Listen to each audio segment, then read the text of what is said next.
Hello ವೀಕ್ಷಕರೇ, ನಮಸ್ಕಾರ. ತಮ್ಮೆಲ್ಲರಿಗೂ ಮತ್ತೊಮ್ಮೆ ಭಾಗ್ಯ ಟಿವಿಗೆ ಸ್ವಾಗತ ಸುಸ್ವಾಗತ ಕೋರ್ತಾ ಇದ್ದೀವಿ. ಭಾಗ್ಯ ಮತ್ತು ಗಿರೀಶ್.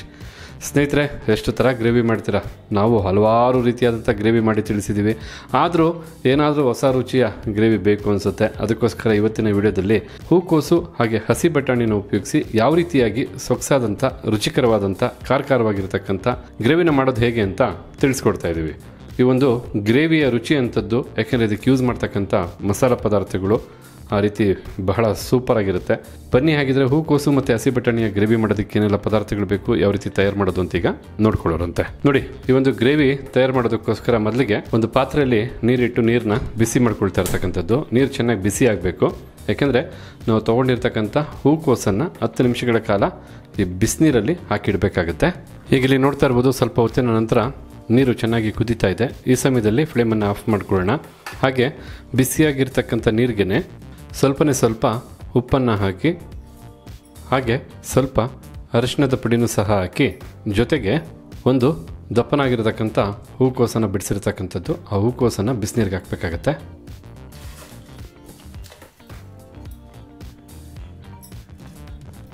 ಏಕೆಂದರೆ ಹೂಕೋಸಿಗೆ ಸ್ವಲ್ಪ ಔಷಧಿನ ಸಿಂಪಡಿಸಿರ್ತಾರೆ, ಹಾಗೆ ಹುಳು ಇರ್ತಕ್ಕಂಥ ಸಾಧ್ಯತೆ ಇರುತ್ತೆ. ಆದ ಕಾರಣ ಈ ರೀತಿ ಬಿಸಿನೀರಲ್ಲಿ ಹಾಕಿ 10 ನಿಮಿಷಗಳ ಕಾಲ ಬಿಡೋದ್ರಿಂದ ಅದೆಲ್ಲ ಕ್ಲಿಯರ್ ಆಗುತ್ತೆ. 10 ನಿಮಿಷಗಳ ಕಾಲ ಬಿಸಿನೀರಲ್ಲಿ ಹೂಕೋಸು ನೆನೆತಕ್ಕಂಥ ಈ ಸಮಯದಲ್ಲಿ ಈ ಒಂದು ಗ್ರೇವಿಗೆ ಬೇಕಾದಂಥ ಮಸಾಲ ಪೇಸ್ಟನ್ನು ಸಿದ್ಧ ಮಾಡೋದಕ್ಕೋಸ್ಕರ ಒಂದು ಮಿಕ್ಸಿ ಜಾರ್ನ ತೊಗೊಂಡಿರ್ತಕ್ಕಂಥದ್ದು. ಮಿಕ್ಸಿ ಜಾರ್ಗೆ ಮೊದಲಿಗೆ ಅರ್ಧ ಕಪ್ ಅಳತೆಯ ತೆಂಗಿನಕಾಯಿ ಈ ರೀತಿ ಚಿಕ್ಕದಾಗಿ ಕಟ್ ಮಾಡಿ ಬಳಸ್ತಾ ಇರ್ತಕ್ಕಂಥದ್ದು. ಈಗ ಇದನ್ನು ಫಸ್ಟು ಒಮ್ಮೆ ಮಿಕ್ಸಿ ಮಾಡ್ಕೋಬೇಕು, ಆಗ ಕಾಯಿ ತುರಿದಂಗಾಗುತ್ತೆ ನೋಡೋರಂತೆ. ಈಗ ಇಲ್ಲಿ ನೋಡ್ತಾ ಇದ್ರಲ್ಲ, ಮಿಕ್ಸಿ ಜಾರ್ಗೆ ಹಾಕ್ತಂಥ ತೆಂಗಿನಕಾಯಿನ ಈ ರೀತಿಯಾಗಿ ರುಬ್ಬಿ ತುರಿದಂಗೆ ಸಿದ್ಧ ಮಾಡ್ಕೊಂಡಿರೋದು. ನೀವು ಬೇಕಾದರೆ ಅರ್ಧ ಕಪ್ ಅಳತೆಯ ತುರಿದಂಥ ತೆಂಗಿನಕಾಯಿ ತುರಿನೂ ಬಳಸ್ಬೋದು. ನಂತರ ಮಿಕ್ಸಿ ಜಾರ್ಗೆ 1 ಇಂಚಷ್ಟು ಚಕ್ಕೆ ಹಾಗೆ 2 ಲವಂಗನ ಹಾಕಿ, ಜೊತೆಗೆ 8 ರಿಂದ 10 ಗೋಡಂಬಿ ಹಾಗೆ 1 ಟೀ ಸ್ಪೂನಷ್ಟು ಗಸಗಸೆನೂ ಸಹ ಹಾಕಿ, ಈಗ ಇದೆಲ್ಲ ನುಣ್ಣಗೆ ರುಬ್ಬೋದಕ್ಕೆ ಎಷ್ಟು ಬೇಕೋ ಅಷ್ಟು ನೀರನ್ನು ಸಹ ಹಾಕಿ ಬಹಳ ನುಣ್ಣಗೆ ರುಬ್ಬಿ ಪೇಸ್ಟನ್ನು ಸಿದ್ಧ ಮಾಡ್ಕೋಬೇಕು. ನೋಡಿ, ಈ ಒಂದು ಅದಕ್ಕೆ ಕಂಪ್ಲೀಟಾಗಿ ಈ ಒಂದು ಪೇಸ್ಟನ್ನು ಸಿದ್ಧ ಮಾಡಿರೋದು. ಈ ಪೇಸ್ಟನ್ನು ಸಿದ್ಧ ಮಾಡಿದ ನಂತರ ಈಗ ಈ ಒಂದು ಗ್ರೇವಿಗೆ ಬೇಕಾದಂಥ ಒಗ್ಗರಣೆಯನ್ನು ಸಿದ್ಧ ಮಾಡ್ಕೊಳ್ಳೋಣ.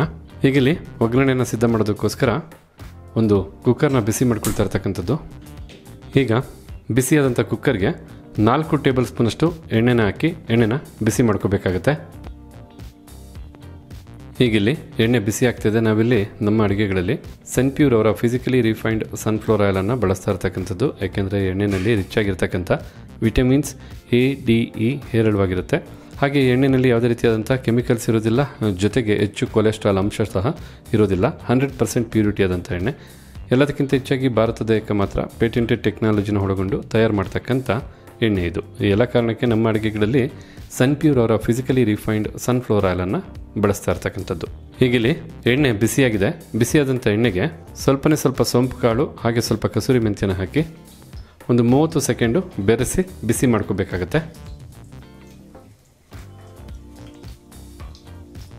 ಹಾಗೆ ಈ ಸಮಯದಲ್ಲಿ 1 ಈರುಳ್ಳಿನ ಹಾಕಿ ಮೀಡಿಯಂ ಫ್ಲೇಮ್ನಲ್ಲೇ 3 ನಿಮಿಷ ಈರುಳ್ಳಿನ ಫ್ರೈ ಮಾಡ್ಕೋಬೇಕಾಗತ್ತೆ. ಹೀಗಿಲ್ಲಿ ನೋಡ್ತಾ ಇರ್ಬೋದು, ಈರುಳ್ಳಿನ 3 ನಿಮಿಷಗಳ ಕಾಲ ಚೆನ್ನಾಗಿ ಫ್ರೈ ಮಾಡಾಯಿತು. ಈ ರೀತಿ ಈರುಳ್ಳಿನ ಫ್ರೈ ಮಾಡಿದ ನಂತರ 1 ಟೇಬಲ್ ಸ್ಪೂನಷ್ಟು ಶುಂಠಿ ಬೆಳ್ಳುಳ್ಳಿ ಪೇಸ್ಟನ್ನು ಹಾಕಿ 30 ಸೆಕೆಂಡ್ಗಳ ಕಾಲ ಬೆರೆಸಿ ಬಿಸಿ ಮಾಡಿ ಹಸಿ ವಾಸನೆ ಹೋಗೋವರೆಗೂ ಫ್ರೈ ಮಾಡ್ಕೋಬೇಕಾಗತ್ತೆ. ಈ ರೀತಿ ಶುಂಠಿ ಬೆಳ್ಳುಳ್ಳಿ ಪೇಸ್ಟನ್ನು ಸಹ ಫ್ರೈ ಮಾಡಿದ ನಂತರ 1 ಕಪ್ ಅಳತೆಯ ಹಸಿ ಬಟಾಣಿನ ಒಗ್ಗರಣೆಗೆ ಹಾಕ್ಕೊಳ್ತಾ ಇರ್ತಕ್ಕಂಥದ್ದು. ಈ ಹಸಿ ಬಟಾಣಿನ ಸರಿಸುಮಾರು ಏನಿಲ್ಲ ಅಂದರೂ 4 ರಿಂದ 5 ನಿಮಿಷ ಮೀಡಿಯಂ ಫ್ಲೇಮ್ನಲ್ಲೇ ಚೆನ್ನಾಗಿ ಫ್ರೈ ಮಾಡಬೇಕು.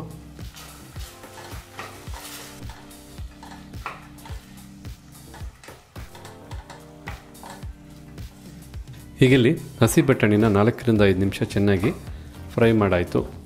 ಈ ರೀತಿ ಹಸಿ ಬಟಾಣಿನ ಎಣ್ಣೆಯಲ್ಲಿ ಫ್ರೈ ಮಾಡಿದ ನಂತರ 2 ನಾಟಿ ಟೊಮೊಟೊ ಹಣ್ಣನ್ನು ಭಾಳ ಚಿಕ್ಕದಾಗಿ ಕಟ್ ಮಾಡಿ ಬಳಸ್ತಾ ಇರ್ತಕ್ಕಂಥದ್ದು. ಈ ಟೊಮೊಟೊ ಹಣ್ಣನ್ನು ಸಹ 2 ರಿಂದ 3 ನಿಮಿಷ ಫ್ರೈ ಮಾಡ್ಕೋಬೇಕಾಗತ್ತೆ.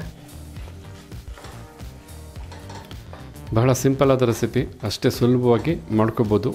ನೀವು ಸುಲಭವಾಗಿ ತಯಾರು ಮಾಡಿದ್ರೂ ಸಹ ರುಚಿ ಮಾತ್ರ ಅದ್ಭುತವಾಗಿರುತ್ತೆ. ಬಿಸಿನಲ್ಲೇ ತಿಂತಾ ಇದ್ದರೆ ಇದರ ರುಚಿ ಮತ್ತಷ್ಟು ಚೆನ್ನಾಗಿರುತ್ತೆ. ಹೀಗಿಲ್ಲಿ ನೋಡ್ತಾ ಇರ್ಬೋದು, ಟೊಮೊಟೊ ಹಣ್ಣು ಬಹಳ ಚೆನ್ನಾಗಿ ಫ್ರೈ ಆಗಿದೆ. ಈ ರೀತಿ 3 ರಿಂದ 4 ನಿಮಿಷ ಟೊಮೊಟೊ ಹಣ್ಣನ್ನು ಫ್ರೈ ಮಾಡಿದ ನಂತರ ಮಸಾಲ ಪುಡಿಗಳಾದಂಥ ಅಚ್ಚ ಖಾರದ ಪುಡಿ 1 ಟೇಬಲ್ ಸ್ಪೂನಷ್ಟು, ಧನಿಯಾ ಪುಡಿ 1 ಟೇಬಲ್ ಸ್ಪೂನಷ್ಟು, ಗರಂ ಮಸಾಲ 1 ಟೀ ಸ್ಪೂನಷ್ಟು, ಹಾಗೆ ಸ್ವಲ್ಪ ಅರಿಶಿಣದ ಪುಡಿನೂ ಸಹ ಹಾಕಿ, ಜೊತೆಗೆ ರುಚಿಗೆ ತಕ್ಕಷ್ಟು ಉಪ್ಪನ್ನು ಸಹ ಹಾಕಿ ಒಂದು 30 ಸೆಕೆಂಡ್ಗಳ ಕಾಲ ಬೆರೆಸಿ ಬಿಸಿ ಮಾಡಿಕೊಂಡ್ರೆ ಸಾಕು. ಚೆನ್ನಾಗಿ ಬೆರಿಬೇಕು, ಸ್ವಲ್ಪ ಬಿಸಿ ಆಗಬೇಕು. ಈ ರೀತಿಯಾಗಿ ಬೆರೆಸಿ ಬಿಸಿ ಮಾಡಿದ ನಂತರ ಆಗಲೇ ನಾವು ಮಿಕ್ಸಿ ಜಾರಲ್ಲಿ ರುಬ್ಬಿಟ್ಟಂಥ ತೆಂಗಿನಕಾಯಿ ಪೇಸ್ಟನ್ನು ಹಾಕಬೇಕಾಗತ್ತೆ. ಈ ರೀತಿ ಮಸಾಲ ಪೇಸ್ಟನ್ನು ಹಾಕಾದ ನಂತರ ಬಿಸಿನೀರಲ್ಲಿ ನೆನೆಸಿದ್ವಲ್ಲ ಗೋಬಿ ಅಂದರೆ ಹೂವಿನ ಕೋಸು, ಅದನ್ನು ಬಿಸಿನೀರಿಂದ ಹೊರತೆಗೆದು ಕುಕ್ಕರ್ಗೆ ಹಾಕೋಬೇಕಾಗತ್ತೆ.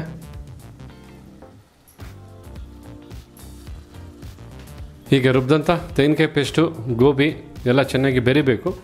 ಆ ರೀತಿಯಾಗಿ 1 ನಿಮಿಷ ಚೆನ್ನಾಗಿ ಬೆರೆಸಿ ಬಿಸಿ ಮಾಡ್ಕೋಬೇಕಾಗತ್ತೆ.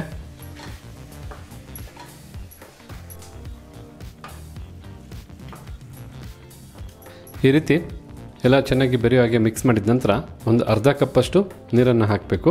ಅದನ್ನು ಮಿಕ್ಸಿ ಜಾರ್ಗೆ ಹಾಕಿ ನಂತರ ಕುಕ್ಕರ್ಗೆ ಹಾಕ್ತಾ ಇರ್ತಕ್ಕಂಥದ್ದು.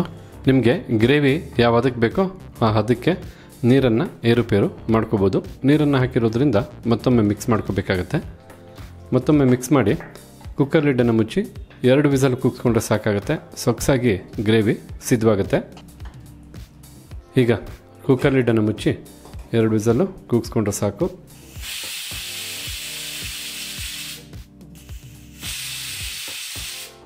ಸ್ವಲ್ಪ ಹೊತ್ತಿನ ನಂತರ ಕುಕ್ಕರು ಕಂಪ್ಲೀಟಾಗಿ ತಣ್ಣಗಾಗಿರ್ತಕ್ಕಂಥದ್ದು. ಹಾಗೆ ತಾವಿಲ್ಲಿ ನೋಡ್ತಾ ಇದ್ದರೆ ಬಿಸಿ ಬಿಸಿಯಾಗಿ ಗ್ರೇವಿ ಸಿದ್ಧವಾಗಿದೆ. ಎಣ್ಣೆ ಎಲ್ಲ ನೀಟಾಗಿ ತೇಲ್ ಬಂದಿದೆ. ಬಿಸಿನಲ್ಲೇ ಒಮ್ಮೆ ಮಿಕ್ಸ್ ಮಾಡ್ಕೋಬೇಕಾಗತ್ತೆ.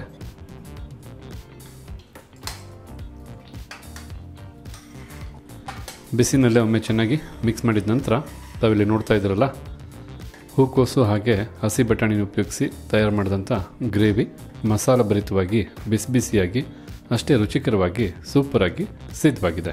ಬಿಸಿನಲ್ಲೇ ಈ ಗ್ರೇವಿನ ತಿನ್ನೋದನ್ನು ಮರಿಬೇಡಿ, ಏಕೆಂದರೆ ದೋಸೆ, ಪೂರಿ, ಚಪಾತಿ, ರೋಟಿ ಎಲ್ಲದಕ್ಕೂ ಬಹಳ ಚೆನ್ನಾಗಿ ಹೊಂದ್ಕೊಡುತ್ತೆ.